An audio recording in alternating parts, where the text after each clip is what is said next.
Hello, everyone. It's Shane Kanto, your Wasteland reviewer, and welcome to Wasteland Talks, my weekly talk show now, because I needed other shows to put on my channel that are all Wasteland related. And this week is a special one because we have a party this week, and we're going to be talking about movie release approaches and what's sustainable, because honestly, the past 2 years have just been weird. So I'm going to have everybody introduce themselves and, the deal, shamelessly plug everything because they're all wonderful people and you should all check out their stuff. Rowan, go first.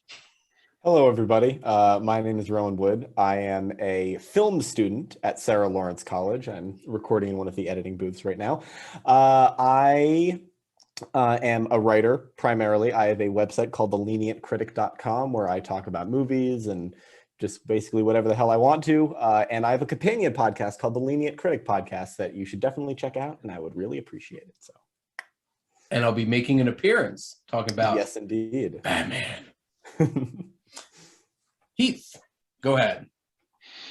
Hi, I'm Heath Lynch. I have been on the podcast here with Shane before. I have been on Rowan's podcast before. I am a writer myself. I write for SiftPop.com.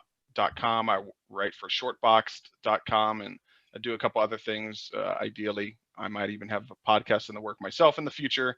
But if you're interested in my take on movies, I am on Letterboxd. You can find me there. I watch way more movies than is necessary, and I write really long reviews about every single one of them. So you can find me on Letterboxd at the One Heath Bar, or if you search Heath Lynch, you will find me either way.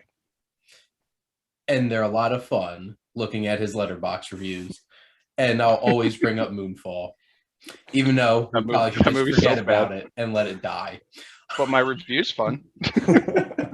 I certainly had more fun reading your review and also reading Aaron's. But Aaron, you're next. Yeah, I'm editor for SiftPop.com, and I run the SiftPop Writers Room podcast, available wherever podcasts are sold. I don't know if that's Kmart anymore or whatnot, but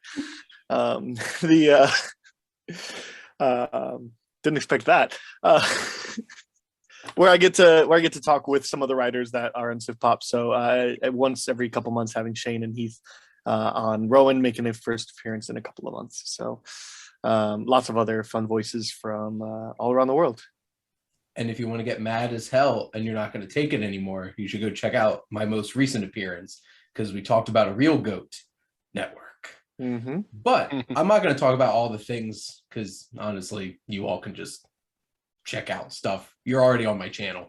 So here we're going to be talking about movie releases. And I thought this was an interesting topic because how much movies have changed honestly, just in the past 2 years, obviously because of COVID, but there's definitely been a shift because I remember growing up, it would be like movies in a theater for like 4, 5, 6 months, and then maybe get a VHS like months later, and then growing up and, shifting to DVDs and Blu-rays and stuff like that. And even before COVID, it kind of shifted to like a movie that has some legs will stay for like 3 to 4 months in theaters, and then you'll get Blu-rays and stuff like that. And then COVID happened, and all kinds of companies decided we're going to do all kinds of crazy shit and release movies in all kinds of different ways. Because whether we've gotten, some of the brave studios are just like, screw it, we're going to just throw them in theaters. And mostly Sony, I guess. And Sony's kind of counting all their money of Spider-Man, almost $800 million worth. And Uncharted. And apparently Uncharted is now a franchise. Yeah, they just call those Tom Holland bucks, and they just revel in it. They take a bath in it. Indeed. Tom Holland is making a lot of money. Him and Zendaya are like true power couple right there. And it's crazy because what are they in like their early to mid 20s? They're babies. Younger than like Rowan. Yes, they're babies like Rowan. And then probably the most controversial one, it was definitely what Warner Brothers did last year, where it's like, hey, let's put it in theaters, but also the same exact day put on HBO Max.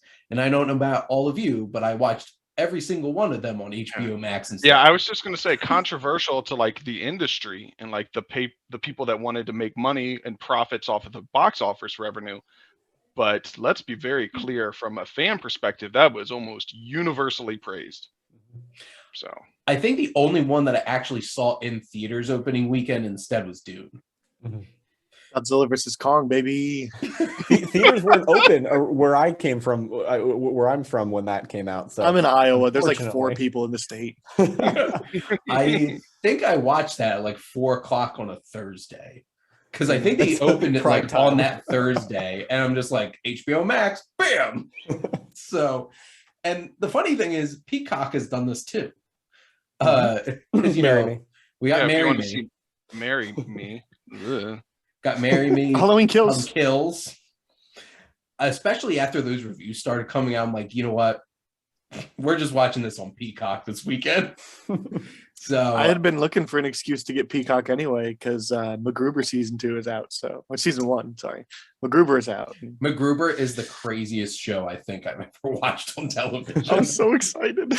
And then, so many films just started getting bought out by streaming services. I know, especially in 2020, Apple TV Plus really went headlong into buying things. You know, I think just basically Tom Hanks movies, right? Yeah. Just like, hey, Tom Hanks, you have a movie coming out. We want it.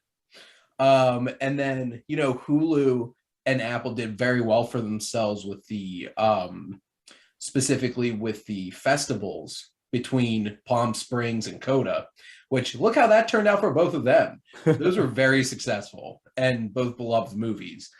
And One was nominated for Best Picture and the other one should have been. Agreed, honestly. And except, you know, Palm Springs wasn't dour enough. Like 2020 Best Picture nominees, I think you had to make this like depressing. I'm pretty sure. I think there's a good chunk of that movie that's quite depressing, but I do concede that it's maybe not 2020 depressing enough. I like how that is. Like, Yeah. It's not 2020 depressing, Yeah. but it's depressing. It's not like The Father depressing, because my No. God, No. amazing film, but my God, that is Breaks you. an uncomfortable watch. And then I'm still trying to remember back to the beginning of the pandemic when Trolls made so many people angry, where it's just like Trolls got dropped on premium VOD instead of going out into theaters. And it's just like, but Trolls. So like that was a thing. And like, actually, here's a quick question. How many, so each of you, how many times did you spend $19.99 on a rental on a movie? I managed to avoid it. I was very proud of myself. I resisted. I almost did that for The Invisible Man. Didn't catch it in theaters, and I really, really wanted to watch it. But I waited until I waited long enough, and then boom, popped up on HBO Max. So There you go. Almost did it for Come On, because I was trying to get the end of the year stuff going on, but I couldn't get excited enough to justify the $20 rental. So I found other means to watch it. So I did it several times. To me, it wasn't that big of a deal. I'm in a financial position where I could. And I also, in my mind, I justify it by saying, well, I'm probably spending $12 to $15 on a movie ticket anyway. So arguably $5 to $8 more for the convenience of sitting at my home, eating my own snacks, drinking my own drinks without having to pay the upcharge for concessions. Let alone if it's a movie that I could watch with my family, with the kids, where once you count for multiple movie tickets, me, my wife, the girls, that's $20 is a steal. I'll take that in a heartbeat. So I don't know the exact count, but I would imagine I probably did it anywhere between 10 and 15 times, maybe even more than that. For So definitely several Trolls. big releases, definitely not Trolls, but for several of the bigger releases, but also for some of the things like Come On, and stuff of that nature. There were several that I did like pre-orders when they became available because they came available early. So like I think I did that for The Gentleman and oh geez, one or two others. I don't know. I will not admit how many of those 1999 movies that I bought. I rented. Yeah, but you don't count. You watch everything. I wish I didn't sometimes, because I think probably the worst was me sitting by myself on a Saturday morning, spending $19.99 to watch some terrible horror movie with Kevin Bacon in it. I'm like, why did I do this? I was literally sitting there halfway through the movie being like, why did I do this? But commitment. Should have spent that $20 on the Patreon for the SiftPop writers. I already am. What a plug.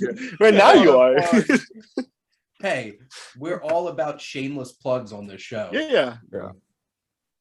And that was not a mistake. I said that on purpose.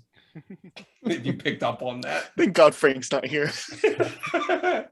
It's funny because Frank was on one of my favorite episodes of any of my shows, and Aaron was there too when we talked about Eyes Wide Shut. That was a fun time. And Frank just felt like the cherry on top. Like every 4 or 5 minutes, he just threw a comment out there, and then I couldn't stop laughing. And there we go. Interesting movie to have a lot of laughs talking about. I'll be playing the role of Frank today. I have homemade mead as my drink. So there we go. And crap, I felt like, the most fun one, because if $19.99 wasn't bad enough, Disney Plus and $29.99 to get our premium access movies. Hell no. So, how many? Hold on. That's a purchase. Well, that's not a rental. That's a purchase. Well, and that's fair and that's the thing. If you got that, it was on your Disney Plus account until it would have been on your Disney Plus account anyway. Yeah. And especially talk about having kids. I don't. Dogs are the new kids. But like if you have kids and like how often do your kids want to see something like Encanto like 4 or 5 times as soon as it comes out? Like, yeah, you get the mileage on those Disney movies easy. Yes. Yeah. So how many? The actual most expensive rental was for Warner Brothers movies if you did not have HBO Max. So the Warner Brothers movies, for those unaware, on HBO Max were free day and day release, but they eventually, usually about a week or two later, made their way into other services, Vudu's, the iTunes of the world, for $32 a rental. So those were actually the most expensive, and they still sometimes, like The Matrix 4 is still only available to rent, not for purchase, at $32 for 48 hours rental, which is insane to me. I was not aware of this, and I wish I wasn't. I'm glad I pay my how much, like $16 a month that I pay for HBO Especially Max. Because for those who don't know, HBO Max is the best streaming service. You absolutely need this one. If you're gonna get one, get HBO Max, and then you don't have to pay $32 to rent the movie. Hold on. I gotta correct you there real quick. Also, first of all, for those who don't know, Matrix 4 is a terrible movie, but rentals are $25. You can pay $32 to buy it outright. Oh, okay. So it's high purchase price. I think they did theaters and home that were $25, but when they become available for purchase, they're inflated, but they come out sooner than they normally would. And like that's not bad. You're still buying it. It'll be back on HBO Max in a couple months anyway. Right. Yeah, that's true. Because like I feel like, and some of those movies didn't last very long in theaters. Yeah. That's the thing. Right now, not a whole lot of movies are lasting in theaters unless you're Spider-Man. So my Wednesday ritual is I get home from work and I look up all the movie times for the weekend so I could plan out my weekend because it requires planning. And I'm just looking through, I'm just like, Batman, 30 showtimes. Spider-Man, 4 showtimes. And then when I saw Jackass Forever, like a couple days after opening, would you prefer better than Moonfall? It's true. They were still showing The Eternals, and it was already free on Disney Plus for at least a week. So I don't know. Spider-Man makes sense. They're carrying it over because next week they're doing the extended cut in theaters. So that makes sense. Just carry it over. And that's definitely going to crack the $800 million. Yeah, so, I'm gonna contribute. So we kind of painted a picture here. There's a lot of different kinds of Oh, but the sweetest feeling for me was when it was like in theaters and I clicked on the rental and it was only like $5.99. I'm like, yes. And I'm just like, God, it's not 20. Those are the best. So with all of this, all of these different kinds of things going on, and I actually have a question for all of you. How did you all see Tenet? In theaters, IMAX opening night. In theaters, not IMAX opening weekend. On DVD when it came out on DVD. I watched it at a drive-in in a Navy yard on giant shipping containers piled up on top of each other with a screen draped over it. How Christopher Nolan intended. Positive, I got to control the sound because it came out of my radio. But like, I feel like that. Does your radio come with subtitles? Here, the negative, it's radio quality. And so then it's just like, oh, what did they say? So we probably had pretty similar experiences watching it. So when you even it out, it turned out that way. I saw a decent amount of films in the worst one was I went in 25-degree weather to go watch News of the World and I had to keep like rubbing my windshield to like get the condensation and everything off. And I'm like, I'm going to see this Tom Hanks movie. See, Apple didn't buy that Tom Hanks movie. No. I wish they kind of did though. But which wasn't bad, by the way. If you want an underseen and decent Western, modern Western, I really enjoyed it. I liked it too. But so at this point, obviously they've completely changed release windows at this point as well, because there's not going to be movies in theaters for like 4 or 5 months, unless you're Spider-Man and maybe the Batman. We're going to find out. But in terms of moving forward, because, you know, I know at least speaking from somebody in New Jersey where COVID restrictions were some of the strongest in the whole entire country, they're literally lifting all the mask mandates this week. And I work at a college and they're lifting our mask mandate on Saturday just in time for an admitted student day that I have to work. So 6-day work week this week. But at this point, what are the kinds of things that right off the bat we want to stricken from, like, please do not do this anymore? What are those kind of releases that you just think are not sustainable? We do not want to see anymore moving forward into our new normal of what movie going is going to be. Day and date. Plain and simple, day and date. For no additional cost. That's, I think, the only one I want to strike. And only for the fact that if we give people the opportunity, then movies like Judas and the Black Messiah will be not funded anymore, because that's not a theater experience movie. And so you're not going to get as many people going. Dune hurt at the box office. Godzilla versus Kong, and I mean, they didn't actually, but like, it could have been smash hits. I don't have a problem with releasing relatively soon, but day and date really screws over the theater industry, especially if we're talking about moving out of the pandemic. Yeah.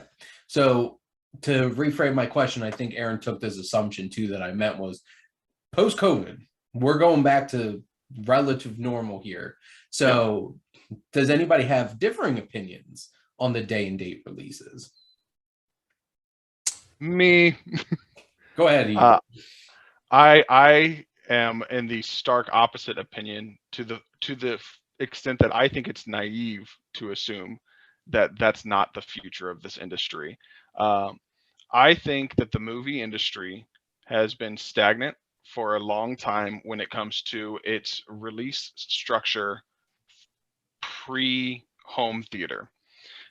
You know, we've evolved home theater as the technology has evolved, whether that was failed Laserdisc, eventually making its way to VHS, Blu-ray. We've adapted with the times of the technology, even to the point that when digital was becoming a thing, we started releasing films digitally, but it was always at the expense of the theater going experience. Now, I want to make this very clear so there's not a misunderstanding.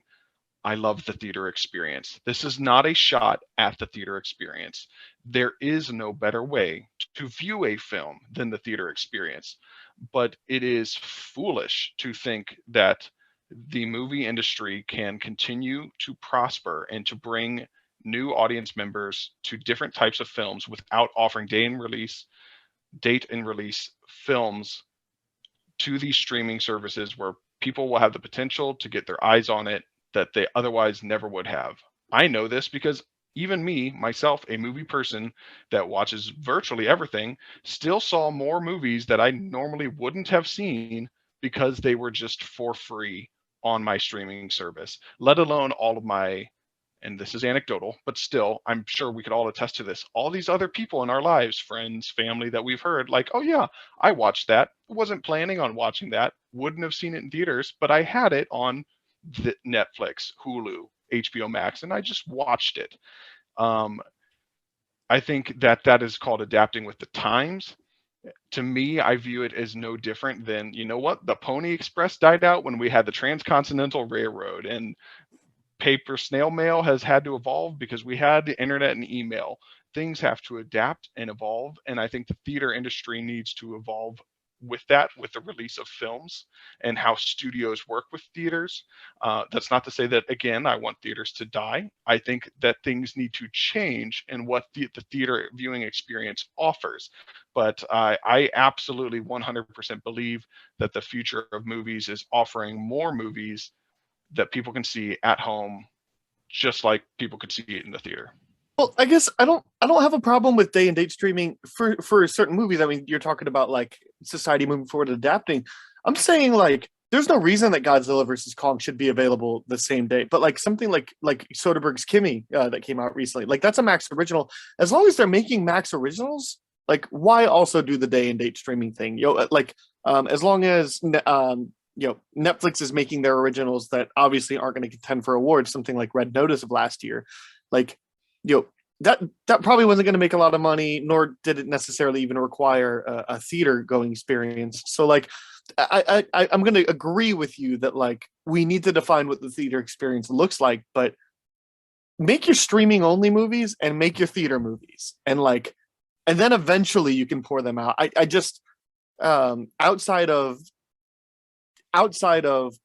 extenuating circumstances, I don't see any value in releasing the movie that you're talking about, the movie that you're trying to hype up, the movie you're trying to make money on, the same day as something that somebody could easily pay $15 for, as well as we've also seen that because they're released on HBO Max really quickly, the Pirate Bay is full of them immediately. So to counter that, what I find interesting, Aaron, is that your initial pitch was that some movies are meant to be experienced in the theater, but in your rebuttal just now, the theater experience was no part of what you talked about. You actually completely shifted to it's important that these studios can make money and that these movies can make money. I never said, to be clear, that day and date should be free. I just said day and date should be available. And I think I guess the clarification is that certain movies, Judas and the Black Messiah, if were made and then bought by HBO, it wasn't because it was Warner produced, would make more money in an HBO Max deal than it would in the box office. There is no way that take what's a recent stinker? Tom and Jerry. I don't know. That's a kids movie. Kid movies are always wild cards. Yeah, that's Let's take this for example. What the hell was that Denzel Washington movie? The Little Things? Yeah. Sure. There's no way. Well, but again, you're talking Warner. I'm gonna go outside a little bit and Chaos Walking. Tom Holland, Chaos Walking. Well, that's not a theatrical run though. Did it?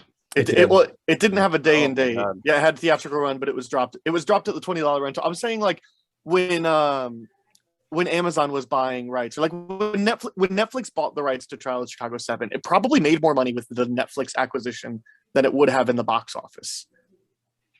Like, I guess that's my stipulation, is like movies that were never going to kill it at the box office or whatever. Like movies that. But again, to me, the way you're framing this is you're valuing just the amount of money that the movie can make, and I don't think that should be a factor in how an audience enjoys a film. Yeah, That's, but the I thing agree. is, it's I agree now that it I shouldn't be a business. factor, but that No, is and not how Hollywood thinks. The only and I movies they get that. produce are the ones that make money. That's why we have a and I million totally comic get book that. But properties coming what out I'm this year. saying is that there's more ways to make money than to just offer it as a theater exclusive.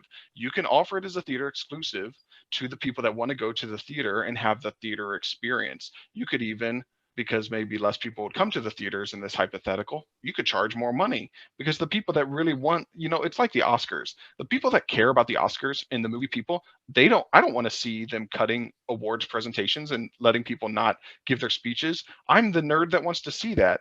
The people that are complaining about, oh, the Oscars aren't popular anymore, they don't care about whether you trim that out. They want to see Spider-Man nominated. That's not their point. And the Oscars has just lost touch.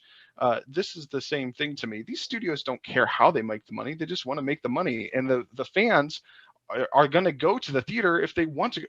If you want to see Dune on the biggest screen in IMAX with that sound system, I'm paying $30 to do that. Probably I'll pay more than the $10 to $15. Like, that's fine. Because I want the experience. And I think that theaters have to recognize we'll take less audience for a higher price, because we'll still make that same earmarked revenue, while still a studio can offer a day and date streaming service, still even at a cost. Let's say it's just $10, $12, $15. I don't care what they charge, but that's a way for studios to still make money, for these production companies to still get their cut, so they can keep funding the smaller films that they wouldn't otherwise film.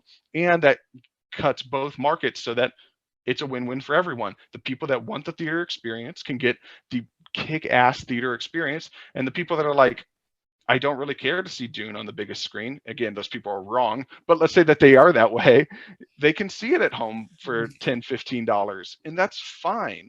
I'm Heath, talking I about the love your accessibility. optimistic tendency of how people with money view money.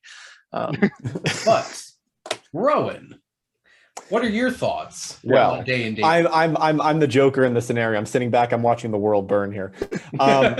So, to give a little bit of context to my view on this, I come from Cape Cod. I come from a town in Cape Cod called named Chatham, and 95% of the residents of Chatham are people 65 or older, and who don't really understand streaming services. They don't really understand that to the extent that people of our generations do. And I work at a movie theater when I am back home. And so we get a lot of, so we play movies that, some of them might go day and date to streaming services or on demand. And we still get a lot of people coming in because those people would prefer to watch it in a theater, because this whole streaming thing is relatively new to them. So I agree with points that both Aaron and Heath have made. I really do think that the theatrical experience is extremely important, because that's really how I was raised. I first went to see the first movie I saw was Cars in a theater, was Cars in 2006. God, you're so young. I'm sorry. And yeah, so I have just really grown up with that, and I know obviously you guys have too, but with the view that I have had, and with the pandemic happening in the last couple of years, during I hate to say it, I'm not trying to make you guys feel anything, but really formative years of my life, I have all of it is sort of on the same level for me. Obviously theaters are way up there, but the whole the whole streaming experience is rapidly, and I know this applies to a lot of my peers as well, it's rapidly becoming our go-to. I don't own a ton of physical media, because I'm in college and I can't really afford to buy a ton of DVDs and or Blu-rays, college students. Yes. But also, so when I am going to see a movie, or when I want to watch a movie that's not playing in a theater nearby, I think, is it on a streaming service that I have a subscription to? So I do think that while my perspective is different from your guys, I think I really liked Heath's point about, the people who value the theatrical experience can go to the theater, and the people who want to stay home will stay home, and that is going to be how it is. I really, really hope that theaters are able, that the theater business is able to stay afloat for as long as it possibly can. I've had a lot of discussions with my boss at the movie theater about this. He shares a lot of these concerns. But yeah, I will admit, when Dune came out, I watched it first on HBO Max, and then I saw it in IMAX later on, and both experiences I thought were great. On the TV it was slightly less epic, but I still really enjoyed it, and I was able to use both of these. I was able to go to the theater, and I was able to see it on day and date on the streaming service, and I think both experiences were excellent. And that's how I will epitomize my outlook on this. What I want to add to this conversation too, because I think one of the biggest assumptions is the movie experience in the theater is always going to be better. And I like how everybody brought up Dune. So I'm going to talk about my experience seeing Dune in the theater. There's 2 crying babies and an obnoxious teenager yelling at crying babies. And I'm just sitting there like, what the hell? And I'm just like, who brings a baby to... So this is funny because I saw Dune. I got pissed off sitting there listening to these babies cry. I saw, what was that stupid, trashy Western romance that came out like 2 months ago or something? Redeeming Love. Yes, yeah. that one. There's a crying baby during that. I didn't care. I'm sitting there like, I'm with you, baby. But, and the thing is, like, I distinctly remember seeing A Quiet Place, the first one, and somebody had a serious sinus issue sitting behind us the whole time going, the whole entire time. I'm like, this is not A Quiet Place. And I've walked into theaters where I'm like, I go to my seat and there's just popcorn poured all over it. And I'm just welcome to my life of cleaning theaters, my friend. So I went and saw the new Scream, and I had during the tense moments, the killer's like sneaking up on people, the tension is high, the music is and like baby cries. So like, yeah, I feel that. This is the issue what with theaters are you guys going age. to? Dude, I was Going to so see pissed. these It was movies. 9:00 at night, the Thursday before the actual release. Why would they? It was 2 kids. It was one mom. Why would you bring a baby to a rated R screen? Because it's 9 people at night. like us. Tell them they go to bed. They need to go to bed. It's people our age who are like, we have kids now, but we still want to go see movies. And then the Get a rest of the people babysitter. our age are just like, F you. There was a You're middle-aged man that brought his 2 middle school sons to see Jackass Forever in my Tuesday afternoon showing. But it was a great time. Well, because that's the they thing, didn't 'cause, like, understand half of the stuff.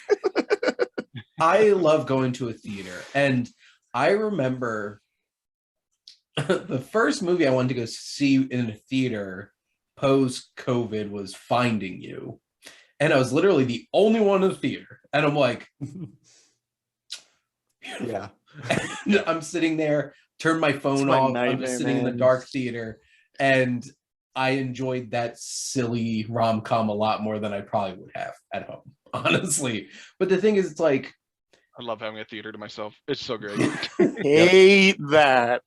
Oh, I love it. I hate it when it's a horror movie because then I get freaked out. I saw The Night House by myself and I'm like, I cannot handle this. There's things all around me. I don't like this. But my point is, it's hard to, like, I love going to the theater, and I think it's a good excuse to like turn your phone off and just focus on the movie. Because not gonna lie, it can be pretty distracting at home. Especially when you have a job that people email you all the time. Boundaries. But the thing is,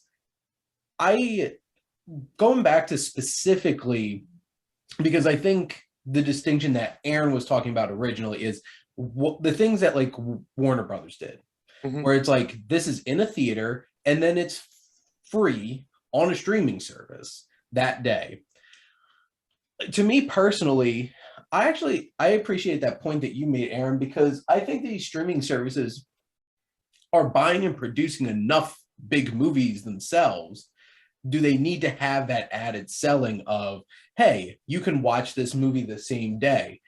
I become a lot more okay with the, what is it, 17-day window if it's not making money kind of thing. Because I think the deal is it gets pulled out of 17 days if it doesn't make like $50 million plus its opening weekend, which honestly, there's very select few movies that are going to be doing that. And also the movies that people probably want to go to a theater to go see. And there's definitely films like Coda that probably would not have gotten the however much money Apple spent on that. What was like $35 million? Like that. You would hope that that would get enough good word of mouth and be a sleeper hit. But that's taking a chance. And like, here's a perfect film in that scenario too. Is like, I love The Green Knight. That was such a great thing to watch in a theater. How is that going to make its $20 million back? Like, realistically, I don't think enough people are going to go see that weird, very like my Thursday night screening was packed. I was genuinely surprised. I went with a couple friends and the theater was almost full. It was a really good time. This was on Cape Cod at the biggest theater there. And right after the movie, an elderly couple behind me, the wife asked the husband, what just happened? And he had to explain it to her, which was entertaining. Did they explain the bedroom? No, it was more I think they understood the bedroom part. Because like, that's a weird movie. Like, there's no arguing. That is a weird movie. And it's a hard sell, like 99% of A24 movies. But the thing is, it's like, you have this, and I am surprised by how much my perspective on this has changed in the past couple of years, because I was die hard, things need to be shown in a theater. And going into COVID, and then what happened with me was I discovered virtual cinema and all these things that like you can watch that are just like hidden there on Amazon and Vudu, all 9 Bruce Willis movies that came out in 2021, which sadly I saw 6 of them. So maybe I could actually vote for the Razzies. The Razzies, yeah. To figure out which one should win. But the thing is, it's like, my perspective has changed a lot because like, honestly, at this point, if there's something that that has an option to watch it at home, I'm generally watching at home. And it's going to be interesting for me when COVID's completely in the rearview mirror in terms of what I'm going to do at that point. And because I don't think these things are going away, I do think that specific model shouldn't stay. I would at least wait like a week or 2 or something to like put it on a streaming service. Or like, I don't know if you've all noticed this, but have you hopped on to like HBO Max or Hulu lately and just seen all the ridiculous amount of movies that have come out November and December on there? I'm like, wait a minute. Yeah. It's like, yeah, I think Drive My Car came out today. West Side Story is coming out today or yesterday. Nightmare Alley was out a couple weeks ago. Yeah. I feel like that, like, I and that's feel just the Best comfortable Picture stuff with that model of like, hey, it's going to go in a theater. Hopefully it doesn't crash and burn like Nightmare Alley did. But, Disney straight up committed murder. They're like, we're going to put this out the same time that Spider-Man's coming out. Well, one of them got a Best Picture nomination and the other didn't.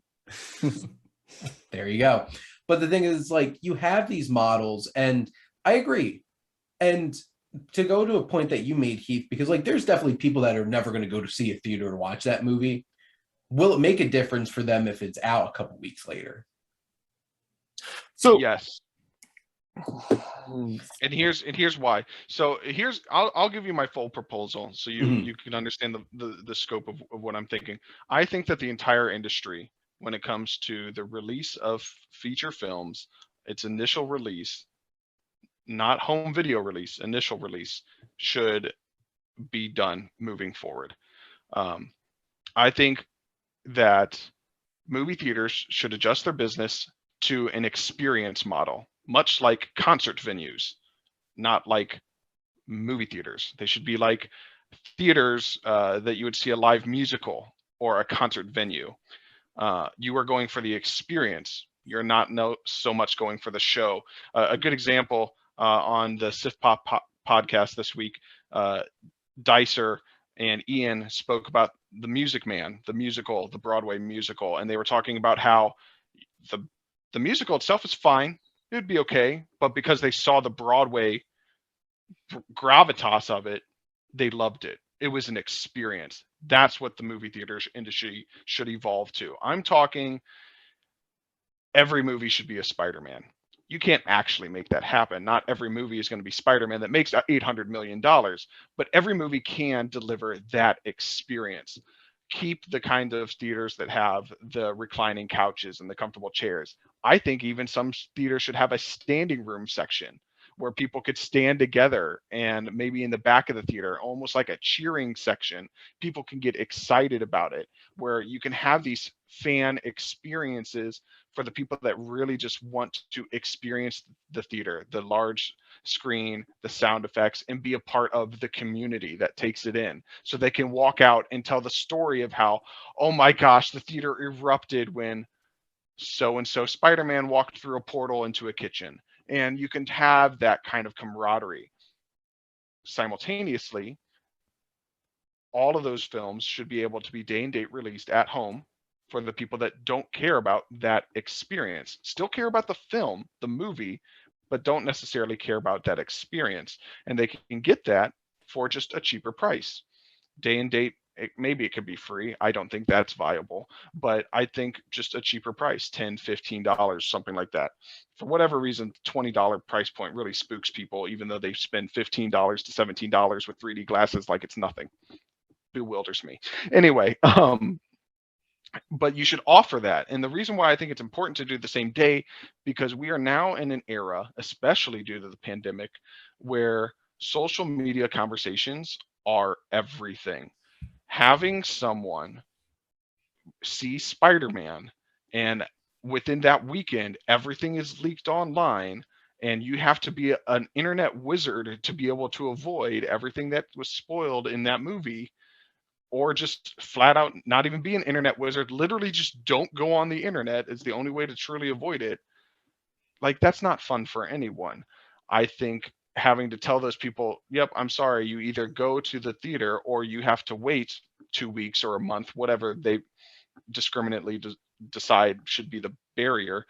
I think that's unfair. I think someone should be able to see, you know what, everyone and their mom is talking about this. I want to get in on it. And again, they still have to pay so they can get in on it. So the theaters are making their money.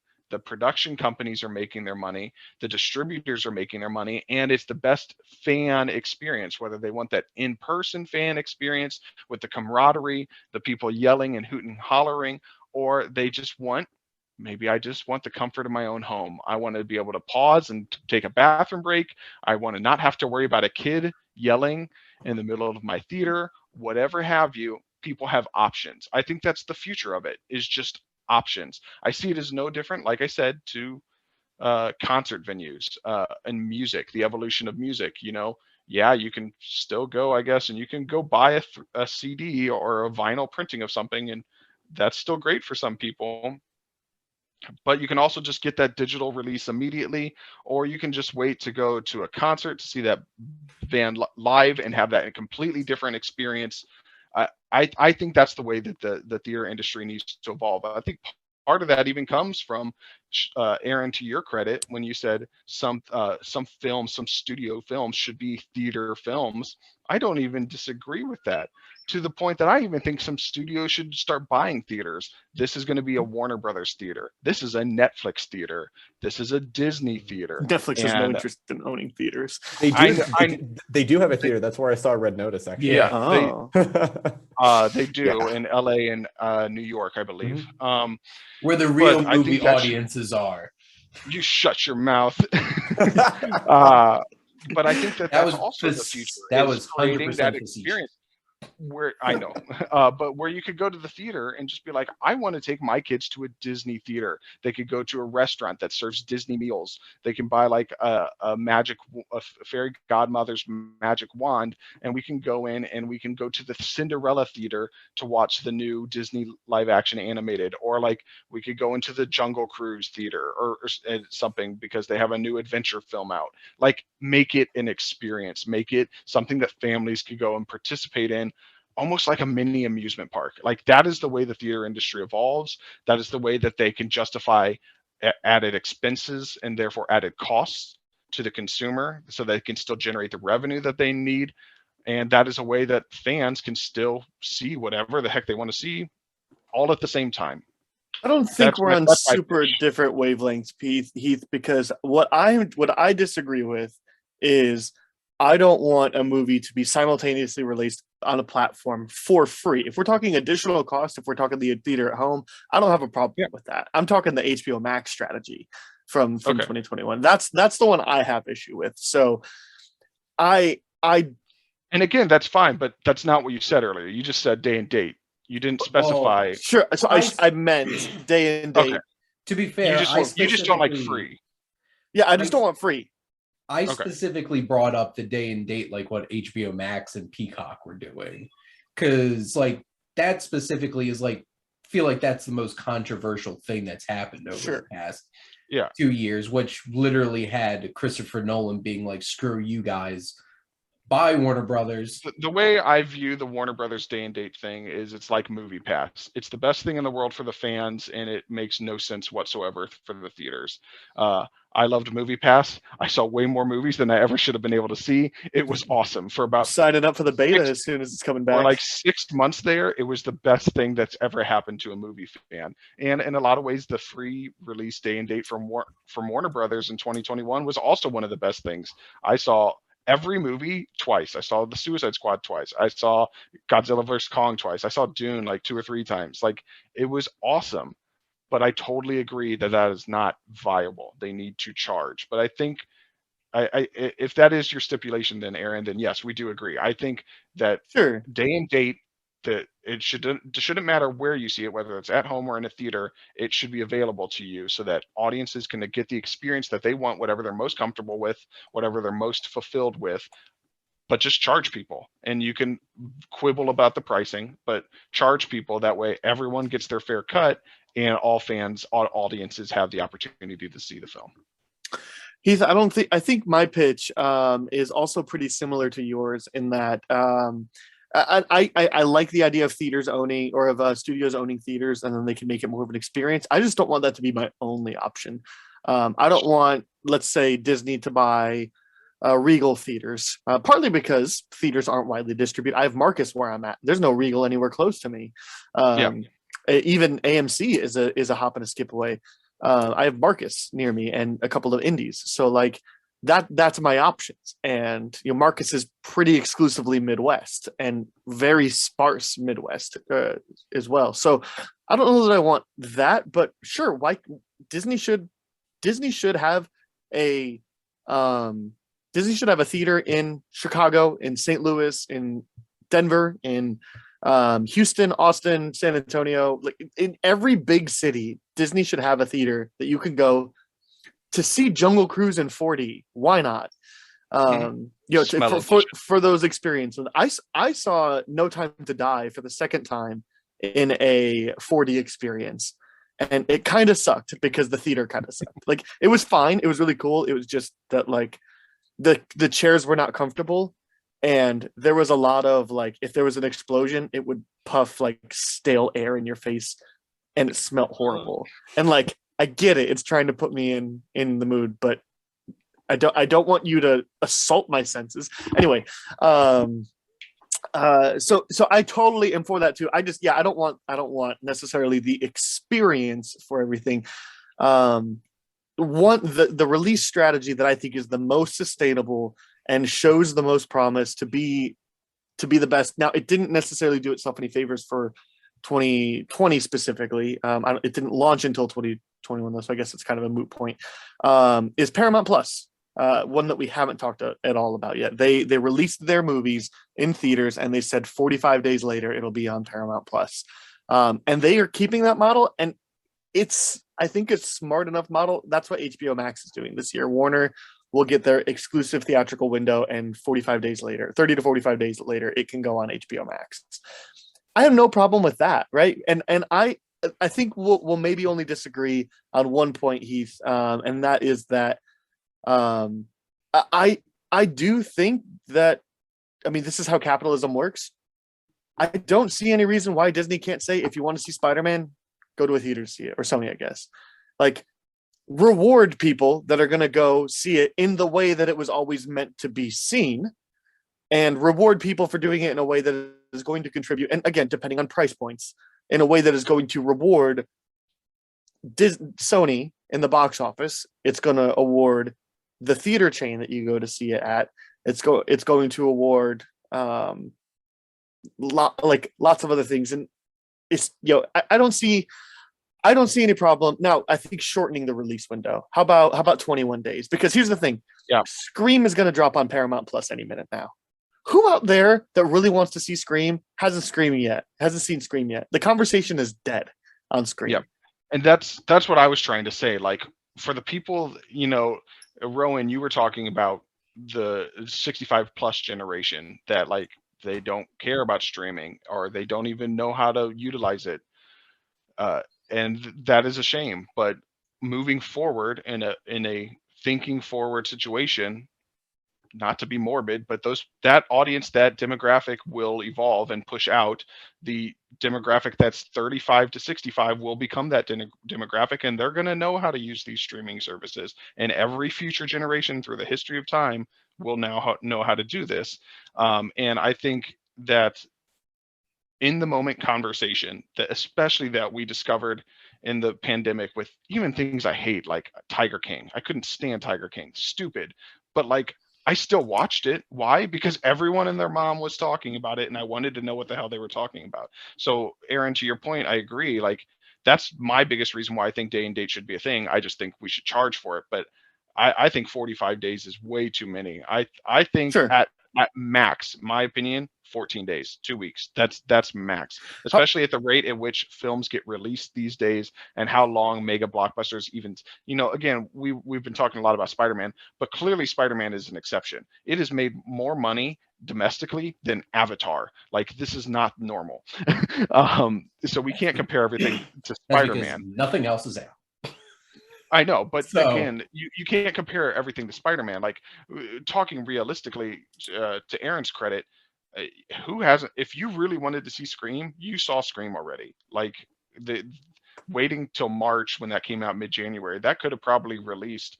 I got it when it came out on digital, even though I saw it in theaters. That came out in digital earlier this week.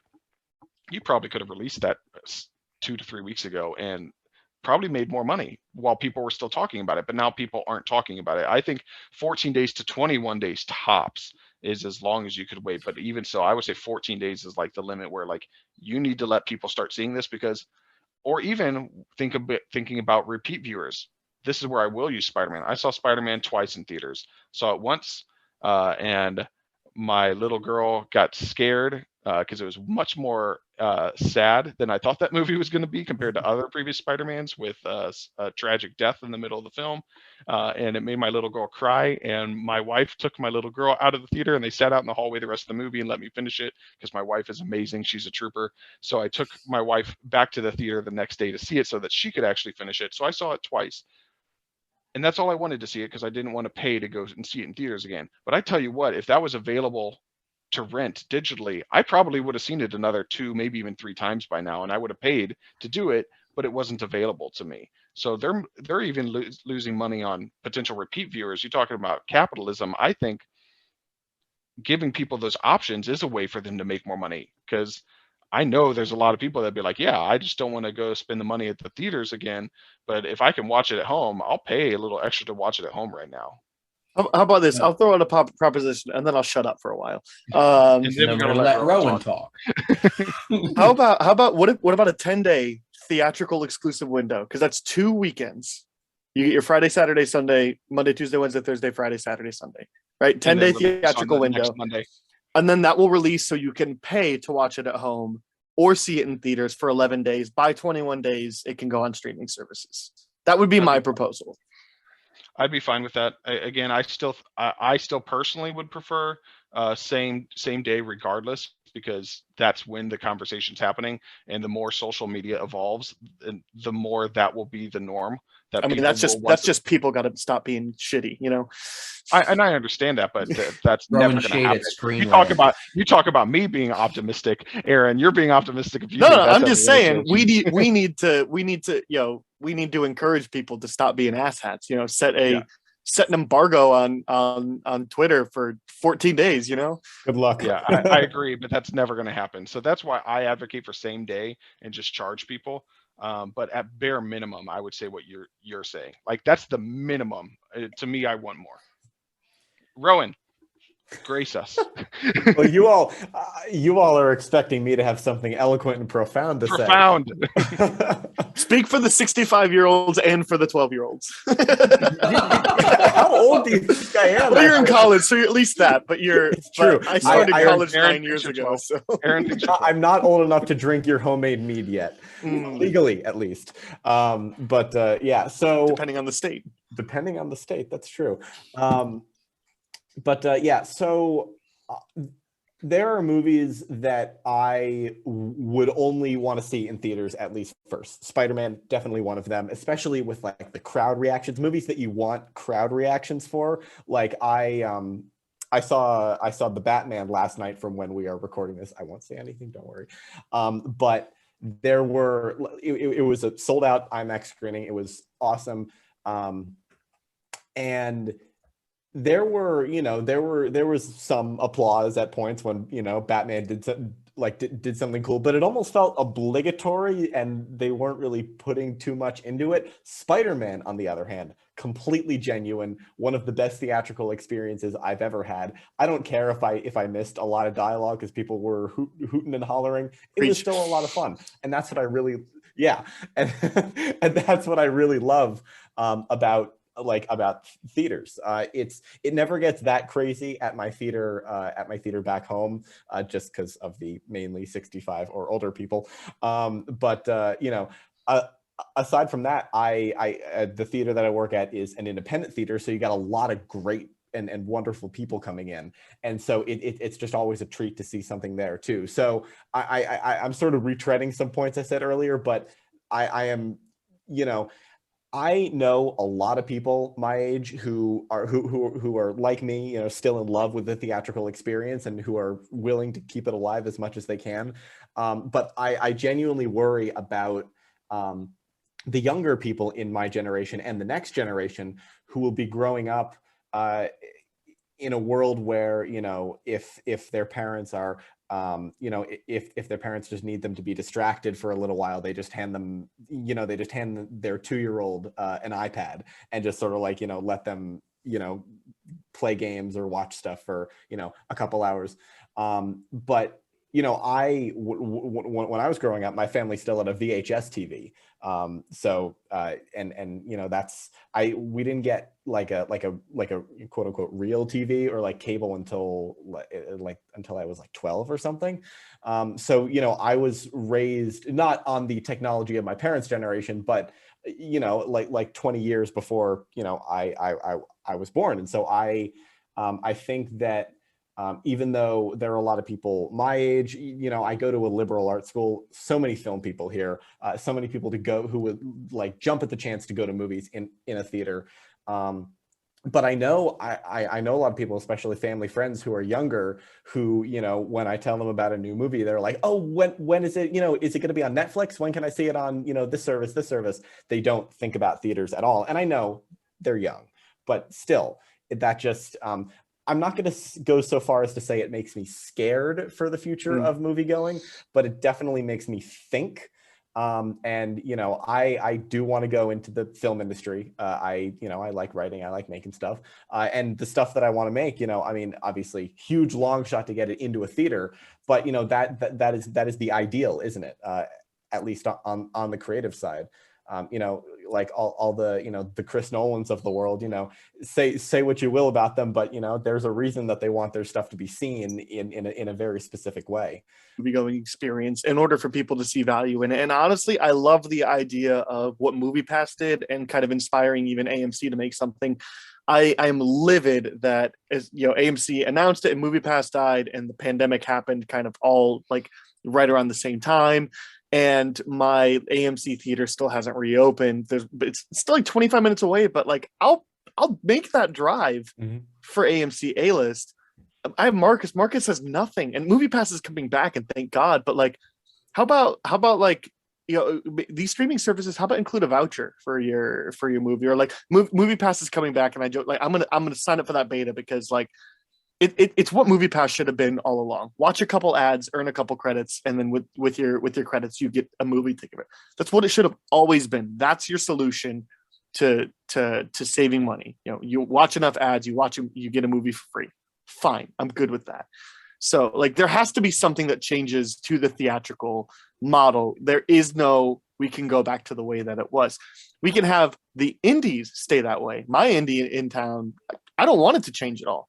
I want it to stay the same. It's showing the Batman, and that's kind of a surprise because, you know, it's also showing, it's also the only place showing Drive My Car. They're making money on Drive My Car. It's the only place showing The Worst Person in the World. They're showing New York Ninja here. It's you know, it's in combination with the University of Iowa, so it's got like lots of like fun stuff that they do. So it's I don't want that to change, but something has to change. I think that theaters need to embrace subscriptions more, like you were saying. Yeah, absolutely. In general. Yeah. And they need to lean into the experience, kind of like what I was saying. Like, yeah, you might not make as much on a per ticket basis, but if you can sell a family going to this themed restaurant within your theater or something, or going to watch the theater in this specific theater experience, like that's where you make your money. I think the theaters can charge more because if they're providing the experience, the theaters can make money off of tickets as opposed to, you know, the way that it currently is. I think in terms of, so I have a lot of thoughts. So honestly, the model that you talked about, Heath, with that kind of experience, I don't think I would ever step foot in a theater like that, to be perfectly honest. I would not want that experience at all. And I think, and jokingly, I'm speaking for the 65-year-olds because I'm pretty sure I am one. Because I remember, was it something for SiftPop? We were all like throwing our 2 cents in about, like, I think it was on Twitter. And I definitely voted him like, I don't like the whole thing where it's like, I can't hear what's going on in the theater because everybody's like, Wah! And like, I remember very distinctly one of the funniest lines in the first Avengers movie, I didn't even hear. The whole puny God thing, because people are being so goddamn loud about Hulk, like completely ragdolling Loki. And like, my theater erupted in that scene. Me too. I didn't care. I am not the like general movie going audience, and I have definitely not been that for a while at this point, seeing as I literally will watch anything, and I do go and see anything. And I think where things are going, I'm not going to an AMC if they don't have A-List, if they're going to start making tickets. Like, I do not pay anything more than $10. I miss the days when I could used to go to AMC at 9:30 in the morning and pay like $6. That was so nice. But they don't do that anymore because I was literally the only asshole sitting in the theater at 9:30 in the morning watching a movie on a Saturday. So I get that. And honestly, I don't know how much I'll go to the theaters if that becomes the thing. One thing I do appreciate, because, you know, AMC was doing so many great things before COVID hit, because one, AMC A-List was genius. And I was telling everybody and their mother about it. I thought I should have got paid. All that advertising. So, but the thing is, like, you had that. They bought up a whole bunch of indie theaters like Carmike's, and which also had like raves and stuff like that, and they became AMC Classics. And the one AMC Classic by me shows a bunch of indie films, and that's one of my go-tos. now a lot of the time, for me to go see a smaller movie, I have to go find an AMC 24 because they have enough screens to be able to show some of those smaller films. And the closest one to me that's an AMC 24 I've seen Rats at, and the seats are falling apart. So I'm like, no dice. So I'm not going back to that theater. But yeah, for me personally, I'm not paying $30 to go see a movie in a theater. And the biggest thing for me is it's not a live event. This isn't like a concert. It's not like a Broadway show. It's something recorded. There's a big difference between sitting there and watching like people performing in front of you and paying a lot of money to go see something like that, which I do really love going to see like Broadway shows and stuff like that. Concerts are a little bit much for me personally. I'm very much an introvert, and that gasses me in terms of the amount of energy that it takes out of me to sit there during something like that. But like for me, I'm gonna keep going to the indie theaters that I have so I can go see those smaller films. And like I'm a member of the Philly Film Society. I've been a member of the Princeton Garden Theater. I paid money to support those kinds of things because I want them to survive. And like AMC is gonna be okay because Reddit can just bail them out.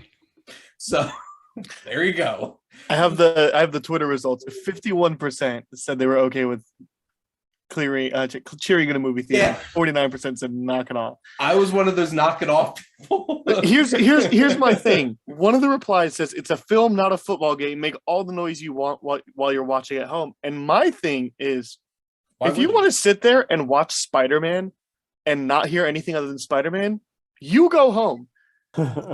Because when Cap wields Mjolnir in Avengers Endgame, you bet your ass I'm cheering as loud as I can. Yeah. And I am not going to apologize to anybody for that. When Peter Parker comes through a portal in Spider-Man, I shouted as loud as I could. Yeah. So and I knew it was coming. So here's the thing I would say to you, Shane, is you are absolutely right and entitled to feel every which way you just described. Yep. And there are certain films and stuff where I have the same inclinations, where I want to kind of have a more quiet experience, but that also is dedicated towards the film that I'm discussing. And that's why I was trying to say, like, the movie theaters need to be smart about the experience they're building. They can have a theater that is the rambunctious theater, like where they have standing room only available spots just to jam more people in there, to create more of a buzz, more of an atmosphere. And you could do that for your Spider-Mans and for your Batmans and your big Avengers, or Knives Out 2, whatever. Although that's coming to Netflix. But like you can do that for the fun experience films. And then for the more nuanced, intricate, respectful, thoughtful, provocative dramas, or other films, you have a different theater. You have a different theater where you're like, no, this is where we're quieter. This is where we're I believe, I'm just saying, I don't think anybody's trying to scream and shout. I don't think anybody's trying to scream and shout when Sean Penn is riding a motorcycle in Licorice Pizza. Like, I don't know. That scene was pretty funny. But what I would say, though, in rebuttal to one thing you said, Shane, in particular, where you're like, it's not a live event. Yes and no. What you're viewing is not live. What the audience experiencing is live. The audience is experiencing something in real time that, unless there are repeat viewers in the audience, they have not seen before. And even still, those repeat viewers, if they're going there to repeat view, they're probably excited to be experiencing certain moments and thoughts again. So, and that's what I would say to Aaron's point. Like, I'm not going to yell constantly throughout my movies, but when Captain picks up Mjolnir, yes, I was excited. When so-and-so walked through a portal in a kitchen, yes, I was damn excited during Spider-Man, and I screamed, and I was happy, and I was elated, and I because that reaction was visceral, that was raw and real in the moment, and that is a live reaction. And especially when you are part of this audience, in that moment you form a community. You are something unique and special, and sharing that shared communal experience is something palpable and real that is relatable to a live audience experience. Again, I'm not viewing something live. You are correct in that, but my reaction and my experience as an audience is incredibly similar to that of a live Well, and I performance. think it's about a perspective too, because like I've never once cheered for a movie in a theater. Because I'm like, the reason, like, how I view, like, you're cheering and like clapping for something because like you're showing praise to what's going on screen to reinforce what they're doing. So like I've clapped at a Broadway show. I've never clapped once at a movie because I'm like, who the hell am I clapping for? Nobody's gonna hear it that's actually made that movie. But that's just my perspective. You say that, but there was a certain actor that walked into a Spider-Man movie and nobody cheered when he showed up. Oh, that made me sad. Yeah. Right. Like, If you would have I read cheered. that, I'm just like, well, if one of them actually showed up in the theater, that's another different story. But obviously, they didn't know who showed up in the theater. But the thing is, like, and you know what's funny? I'm sitting here like I've spent so much time criticizing Martin Scorsese for what he said about like comic book movies. And now I feel like I'm sitting here like Martin Scorsese. Like, it's funny because Heath, when you literally said amusement park earlier, I'm just like triggered. And it's just like Martin Scorsese heard that somewhere in the universe and like woke up because it's like 10 o'clock at night. And I'm assuming he's probably in bed. And I want to be clear what I was saying. Like, I still love the theater experience. I've been to many theater showings where I am the only person in the audience and I can be just quiet and take it all in. And if it's emotionally moving, I can cry and just let it all out. And it's beautiful. And I love that. What I'm saying is that theaters need to be smart in the option. Again, I've said it several times, just options. Give people options. Movies are, we are beyond like what we talked about. You mentioned, Shane, when you were younger, and what I remember even more being younger than you, growing up, a theater could be in theaters for 8 months, 10 months, maybe even a whole year. Yeah. Like E.T. That does the Titanic, even in my lifetime. This is something that happened, and we are not in that era anymore. We are in an era where the average film has a theatrical run of 3 to 4 weeks tops. That's average. And then they're churned out, they're moved on because the next big thing is here, and you're praying that you can accumulate something on video on demand rental release, and that's it. And the life cycle of your film is done. And because of that, theaters just need to provide options because they need to cater to different experiences. I still absolutely vehemently want that passionate, respectful, emotional and personal theater experience.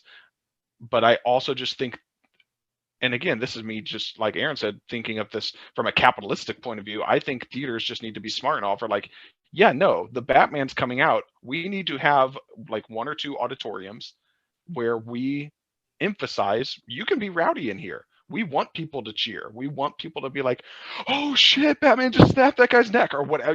Like, I don't know, I haven't seen it yet, but that's definitely not the experience you're gonna have watching this Batman movie. But you understand what I'm saying? Like, yeah, where people could just be like, "Oh my god," or like, and it doesn't even have to be like superhero movies. I would have loved to have been old enough when Seven came out, and we get to the what's in the box scene. I have no doubt that people are just you could probably audibly hear the gasps in the theater, like, like, I wish I was there for that. I am one of those people that I love live reactions in theater so much that I'll go to YouTube and I'll watch reaction videos from like Avengers Endgame just because I love seeing that, and I love like being a part of that. And I just think theaters need to be smart in what they offer. It's just options. Give people options, can I make and people one? will spend more money. Yes. Aaron, make one comment, and then I want to add something about like actual like releases and stuff like that. So go ahead, Aaron.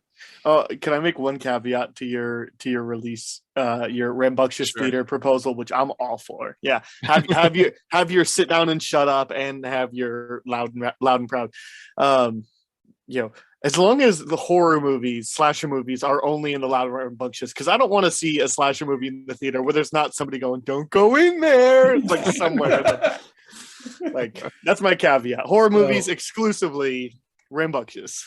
So my 2 thoughts that came to my head, one specifically about the theater experience, and one's what I honestly see becoming a lot more normal, is one with the theater experience. I think one of the challenging things is, so I feel very privileged to live in New Jersey, where I'm like, I could go to Philly in 20 minutes.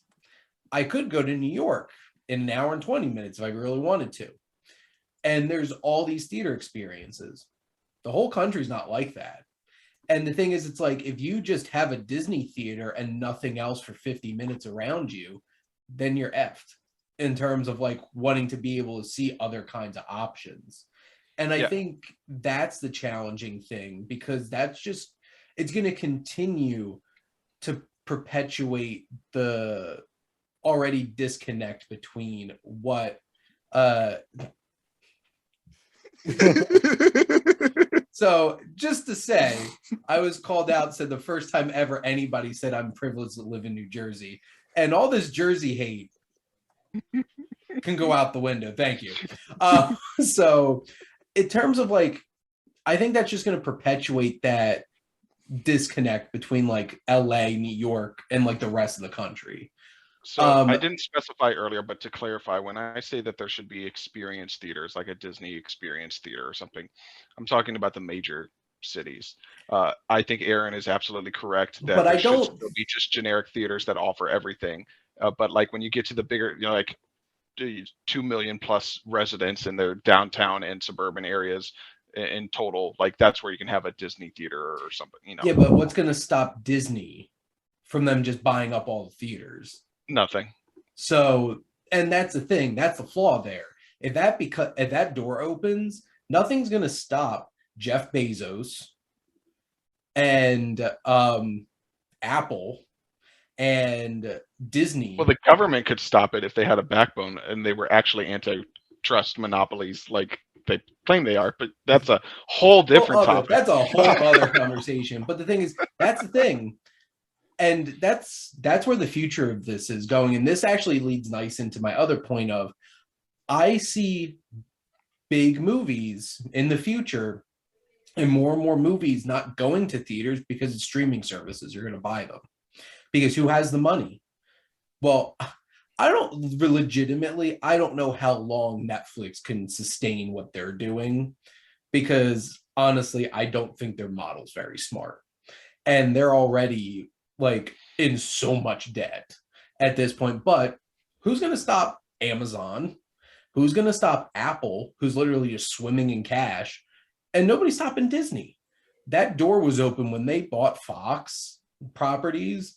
That completely changed the landscape of film. And who's to say at some point they don't buy the movie aspects of Sony away from Sony? Because, well, isn't there only like 4 or 5 actual movie companies? Because the thing is, like, anymore? We have Disney, we have Sony, Fox, Marvel, Lucasfilm, Hulu, Miramax, like, and then Sony is Sony, Columbia, Amazon is Amazon, MGM, like there's only like 4 or 5 actual companies. Like Warner Brothers is the only, well, up until like this year, because basically Sony's the only one making money in theaters. Warner Brothers was the only one who could even compete with Disney. Compete is a stretch, because like it owns like a third of the market share at this point.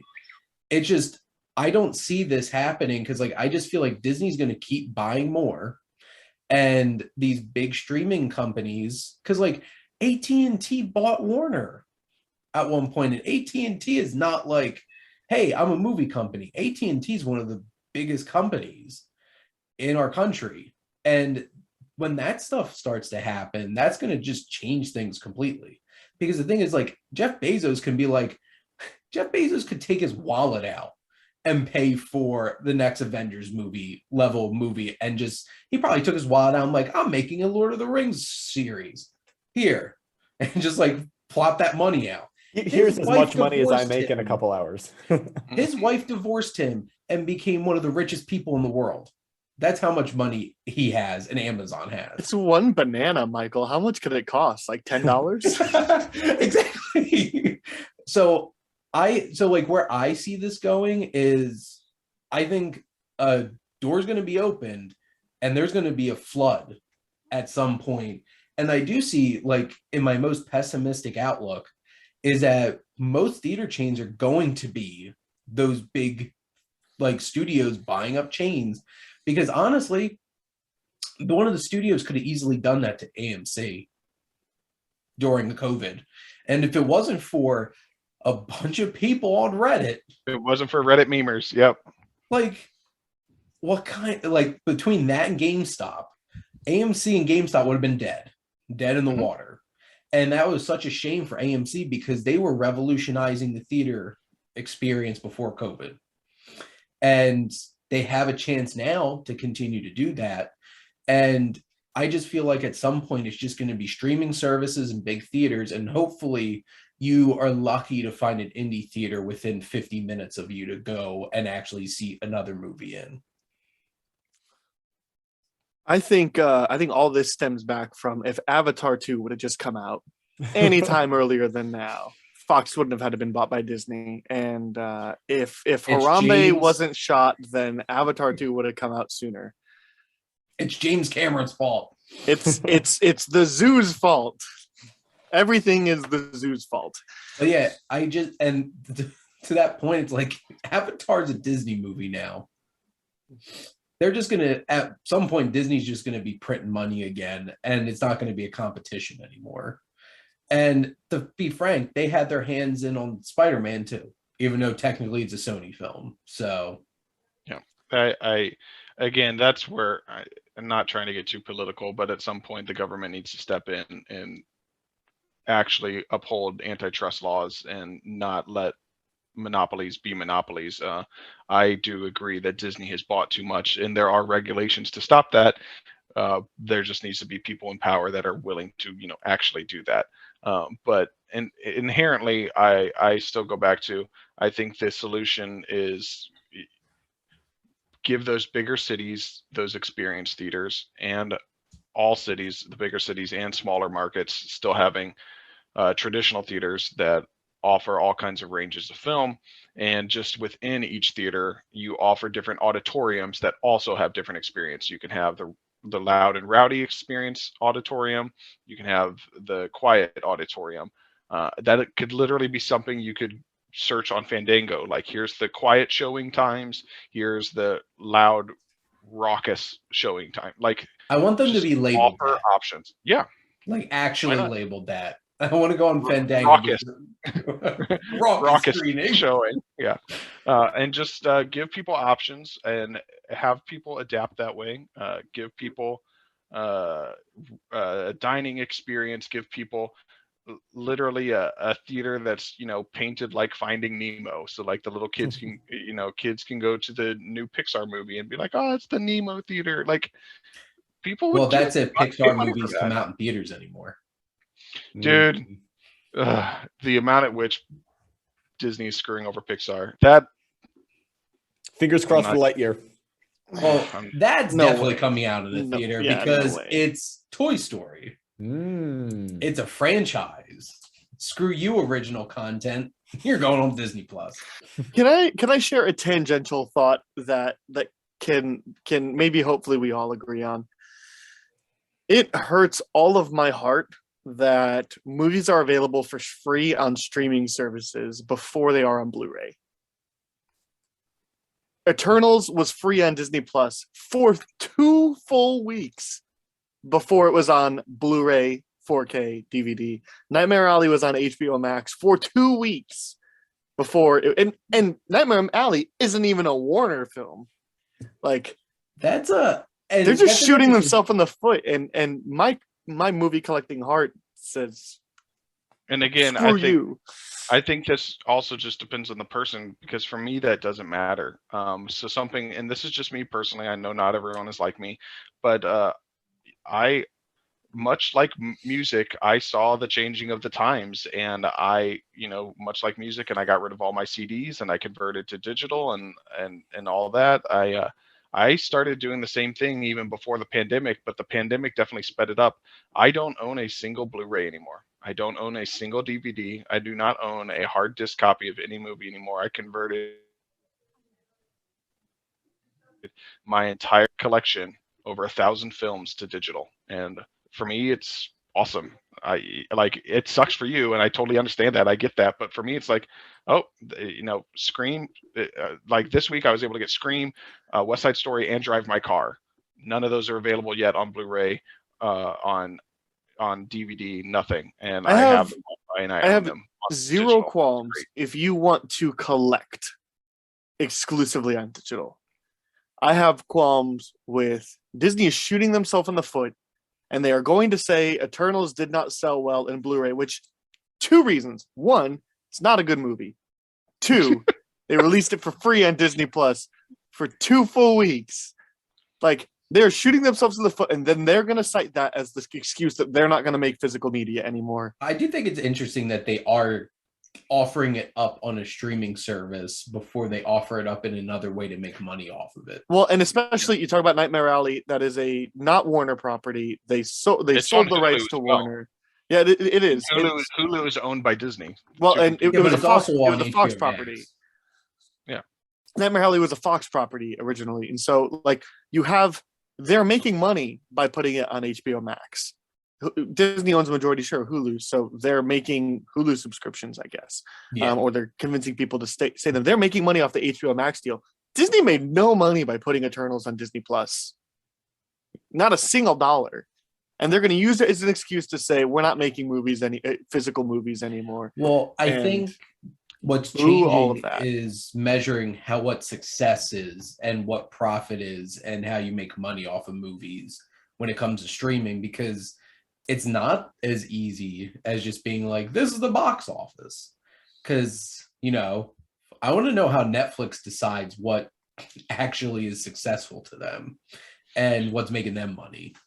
Yeah, I was going to say, I think a lot of it comes down to just, we need to realize, like I said earlier, the Pony Express gave way to the Transcontinental Railroad. Change happens. We've all seen it. You look at your local movie store, like a Blockbuster, over the course of the last decade. I don't know about you guys, but every time I went over the past few years, that DVD Blu-ray section keeps shrinking and shrinking. That used to literally be a third of the whole store, multiple rows, and now, at least my local one, it is 2 rows, and it is not very wide. They have hardly any physical media. I hate to tell you, Aaron, it's going. It totally is going. And I don't know when the end date is, and maybe it will just be something like, vinyl records for music, where there will always be that niche audience that wants it. But mass production of physical media for film is on its way out. It's on its way out, but here's the problem: there will never be a better way to watch a movie at home than on a 4K disc. What's the difference between 4K streaming and 4K disc?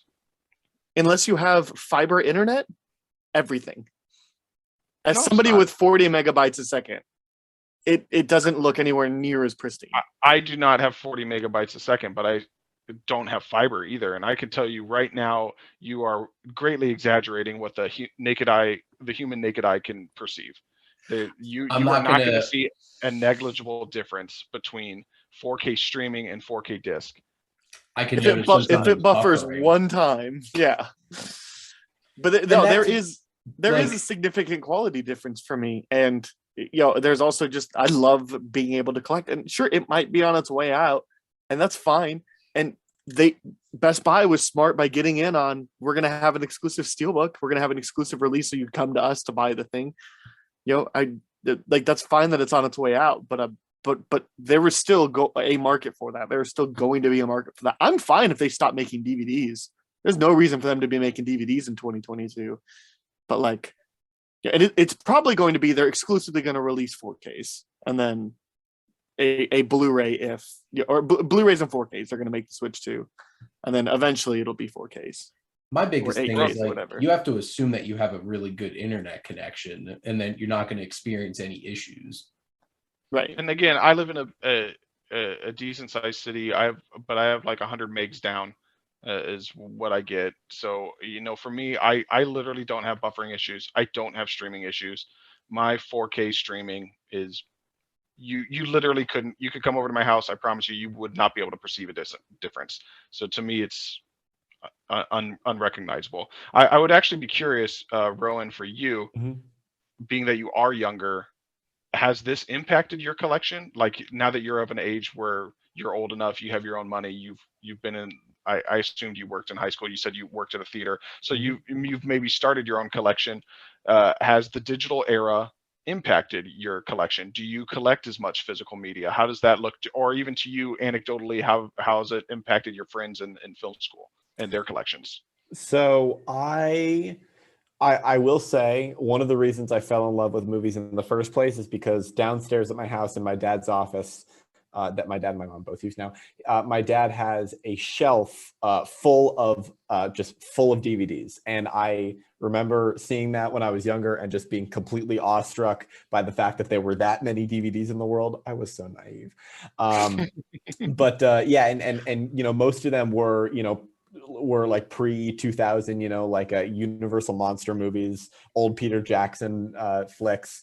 And so when I got a little bit older and, you know, I could start requesting things for the holidays, for holiday presents, I asked, I would like the Blu-ray of Star Wars The Force Awakens, or I would like the DVD box set of Doctor Who series 7 or whatever. And so I got those consistently for a couple years. And then I found out that streaming was a thing, and I didn't necessarily need to have those. So I would say that I stopped really paying attention to, you know, sort of collecting physical media, honestly, like 4 or 5 years ago. Just because, you know, I have a DVD player at home. Well, we have a Blu-ray player. It's it's a pretty good one. But now we have cable TV and we have almost every streaming service, you know, minus Paramount Plus. There's really nothing on there that I care to see. Halo's not out yet. Exactly.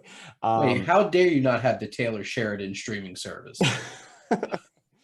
But you know, I still appreciate physical media. For example, for my birthday this past December, my dad got me the Friday the 13th complete box set collection because his coworker was giving away a lot of DVDs, and that just so happened to be one of them. And you know, a lot of the Friday the 13ths are not available on streaming anywhere. I mean, you can pay for them, but you know, now I'm glad to have DVDs, Blu-rays. Like Part 3 has like a 3D version. There's 3D glasses too. So I do, you know, there are a lot of benefits to physical media, of course.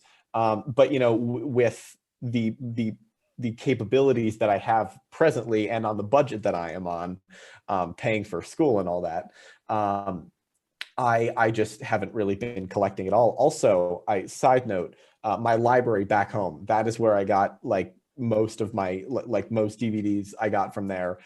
It's ridiculously convenient. But yeah, and in terms of my friends, I actually don't know anyone that is like a, you know, that is a dedicated collector of physical media. Granted, I you know, some people I may not have, like, you know, I might not have asked them about it. But you know, it's and certainly no one, I don't know anyone who like has brought their collections, you know, here, or part of their collections here, or whatever. So yeah, you know, it's I think it's quite interesting seeing how you know, exactly how long it's going to take for physical media to, you know, to use a polite term, sort of start to dwindle or fizzle out. But yeah, you know, I still like physical media. The same birthday I got a 4K Pan's Labyrinth Blu-ray, my favorite movie, and an Alien collection as well. So, you know, and I believe I own all 3 Godfathers, even though I've only seen one.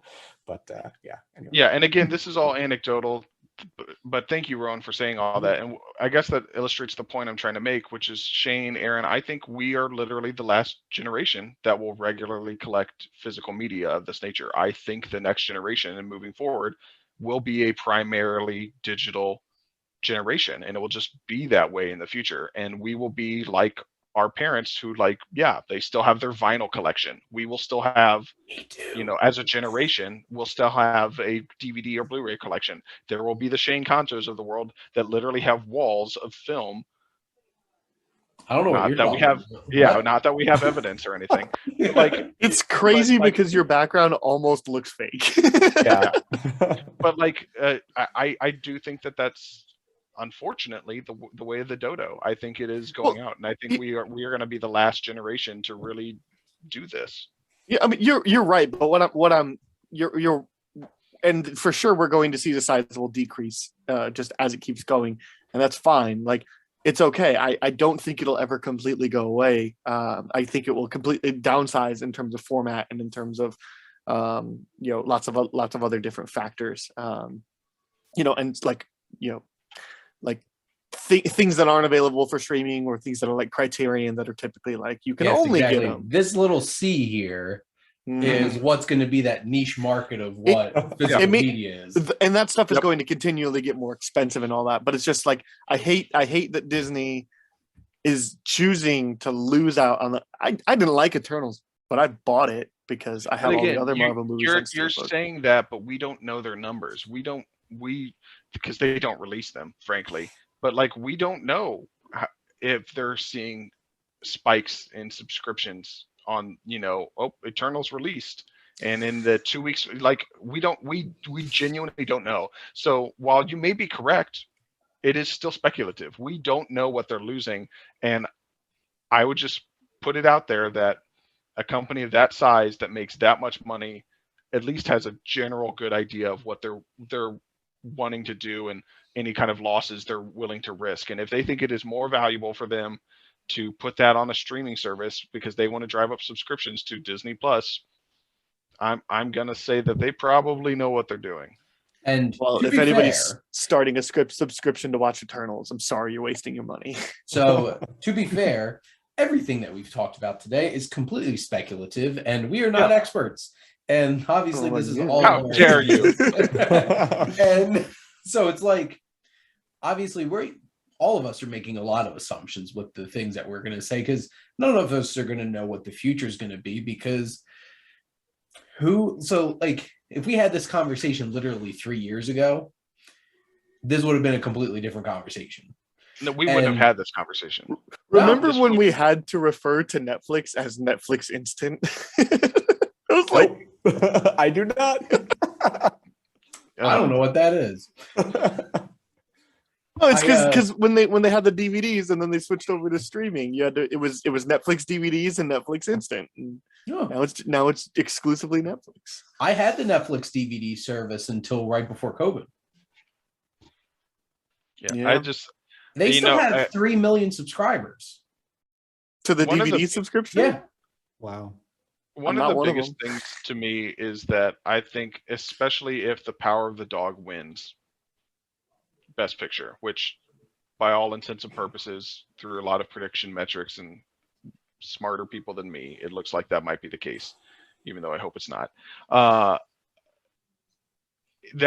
think that's the greatest signifier of like, yep, we're in a new era. This is the digital streaming era. Because even when over the past few years, I would say since Roma in 2018, when the Oscars and people have tried to fight, no, screw these guys that are digital subscription services that don't have theatrical runs, and they've intentionally tried to slight Netflix in particular and be like, no, you can't win the big awards. Like, we're just not going to let it happen. But it just seems like now we're at the point where they're like, yeah, all right, Power of the Dog's going to win. And we just kind of, everyone's accepted it. And it's like the front runner by a long shot on most people's prediction boards. And it's just like, we just are in a new era. And I echo what I said earlier, Shane, of we wouldn't have had this conversation 3 years ago. Nope. This is wholly because of the pandemic. I think that the shift to digital would have happened eventually. I do think it would have been phased out physical media. Just like the music industry, I think it was going to happen, but it would have been a slow death over the course of 15, maybe 20 more years. And the pandemic has made that so that that might happen in 5-10 years tops is probably what I'd give it. And we're just in a digital era of release for movies now. Well, and I think the biggest indicator of that was how much streaming services bought up movies during COVID when the theaters weren't open. And just because that's over, that's not going to stop. So, and I think that's probably the biggest shift. And like, if Netflix is going to start paying $250 million to make movies like Red Notice, I don't think things are going to, well, I think something's going to stop Netflix at some point, and that's going to be the run out of money. I don't know, man. They're making Bright too. They keep raising the prices. They'll keep doing it. Well, I think at some point, I think that's going to start to hurt them, and people are going to stop subscribing to it because they need to change their there's metrics. better options. They need to change their metrics to stop thinking about how many new subscribers is this bringing, and they need to start thinking of it in metrics is how many people are we losing, and they need to form their budget on what they currently have. Because I don't pay for Netflix. I wouldn't pay for Netflix. I get it for free, like somebody else, like half of the country. Oh yeah. I do say I wish, and this is just a personal gripe because I do have my digital collection of film on Vudu. I hate that Netflix films aren't for sale. It drives me insane. Every other streaming service eventually puts their films for sale, even freaking Disney, and Netflix doesn't, and it drives me nuts. Because there's so many movies that I want to buy and own, and I can't. Not Apple or Hulu. Palm Springs not available. Coda, Wolfwalkers, none of that. Yeah. Nobody wants to own The Irishman, Shane. You leave these Italians alone. No, I like collecting any film that was nominated for Best Picture, whether I like them or not. I just like having that collection. So from like Roma to the present, there are many Netflix films that I'm now even don't look up that I'm missing, and it pisses me off. End rant. I have another. You might not be as upset at this one. I don't know. Yeah, no, that's great. I have that. Oh too. no, that's a good one. Yeah. Yeah, I thought you were gonna pull out Roma, and I was gonna be like, Roma kind of sucks, you know. Oh, shush your mouth. Roma's kind of boring, pretentious crap. Roma is kind of amazing and should have won Best Picture. If people I didn't have hate Roma, Netflix. but it's further stretch, and I'm not going to. But the thing is, like, I think realistically, a lot of things that we talked about today, that's what's going to happen. I think at some point, studios are going to own theaters more than they do now. Because Rowan's right. Netflix does have a theater. Disney and has a that's theater. where they screen their movies. Let me modify my thing. Netflix is not interested in owning theaters outside of New York and LA and maybe Chicago. Right. And that's fine. That goes back to what I said. You can have certain cities Right. where it's viable to have studio experience theaters, and then you can have everywhere else where that's not a thing. Yep. And honestly, I think more and more movies are just going to get bought up by streaming services because who has the money? They do. A lot of it. Some of those, like when you have a streaming service run by Amazon and Apple, I think that just says a lot. They have the money to be able to do those kinds of things. But how long until SpaceX owns one? we're gonna have Musk movie studios. No, SpaceX should just buy Paramount. It can't be that expensive. Nobody pays for Paramount Plus. I really don't want that man anywhere near movies. Thank you. Let's not even hypothetically talk about it. The hand raise was I'm one of 4 people that pay for Peacock, and I'm one of 10 people that pay for Paramount Plus. So there you go. I get them from my sister. I'm paying for Paramount because Halo, and I have Peacock for 1 month. Peacock has all the WWE stuff on there too. It also Heck has yeah. AP Bio, which is my jam right now. AP Bio is great. And apparently AEW might be getting involved with HBO Max. Oh, that would be sick. AEW is so much better than WWE these days. That'd be awesome. I'd be all over that.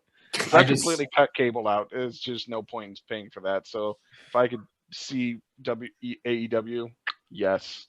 HBO Max is just like that. This can be a whole other. We could have a sequel episode where we just talk about what's the best streaming services. Because HBO Max. I'm throwing my hat. It's HBO.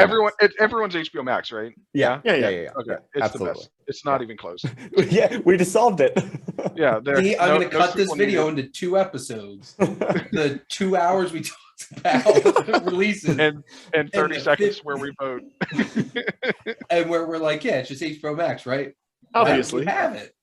So I'm going to venture and ask, does anybody have any final thoughts that they want to throw out about release schedules? I've talked too much. People are sick of my voice, I have no doubt. Going once, going twice, sold. We said a lot. I hope you all listened. And there's... For the two of you still here. The two people I've made it to the end of this video. Maybe one of them's my mother. So there you go. But I'm going to quick, shameless plugs, and then we're going to wrap this up. Rowan. Oh, wow. Well, I shamelessly plugged my blog, thelenientcritic.com. Boom, extra shameless plug. I also write for, of course, SiftPop.com and theinventionofdreams.com. I write some, I've written some cool think pieces for that website. And I have a YouTube channel called The Screen Avenger. I wish I could change the name, but I like the logo too much, where I make my own little movies, and it's a lot of fun, and, you know, make it with my friends. I have a 3-hour finale movie to my universe that I've been building up for a while, split into 2 parts, coming out at the end of this month. So I'm very, very excited for that. So yeah, that's on YouTube. If you search up The Screen Avenger, I think the first thing that comes up is me on a beach with my cool sunglasses and my hat, and every other result is Avengers content. So at least I'm number 1. But yeah. And is that going to be in the Netflix screening room in New York City? Absolutely. Absolutely. Like, I will not settle for it to be released anywhere else. YouTube, no. I want the Netflix money from this. There you go. Heath. You can find me on Letterboxd at the one Heath Bar, or just search Heath Lynch. It should appear either way. I watch on average 10 to 15 films a week. I write 200 to 2,000 word reviews for every single one of them.